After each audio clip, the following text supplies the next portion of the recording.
কাল সন্ধে 6টা নাগাদ শামসেরগঞ্জ থানার কাছে একটা ইনফরমেশন আছে। সেই ইনফরমেশন ওয়ার্কআউট করতে শামসেরগঞ্জ থানা ধুলিয়ান ফেরিঘাটে রেড করে।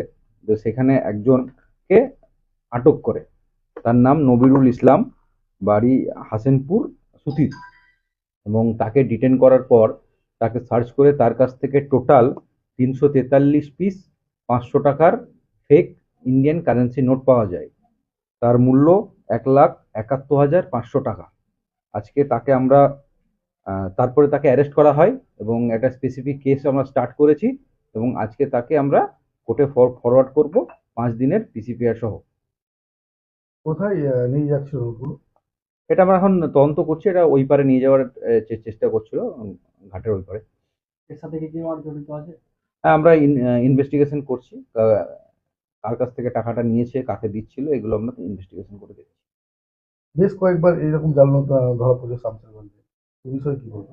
না, আমরা সদা তৎপর আছি। এই ধরনের যে কোনো অপরাধকে আটকানোর জন্য আমরা সদা তৎপর। এই জন্যই আমাদের টিম খুব ভালো কাজ কাজ করছে।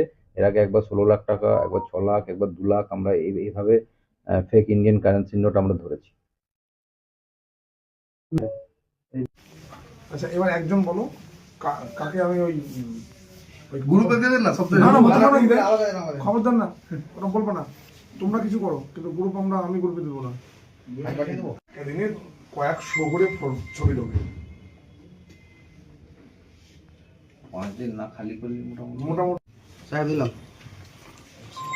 হ্যাঁ দিয়েছি, এটা দিয়ে তো হ্যাঁ লিস্টটা পাঠিয়ে দিচ্ছি।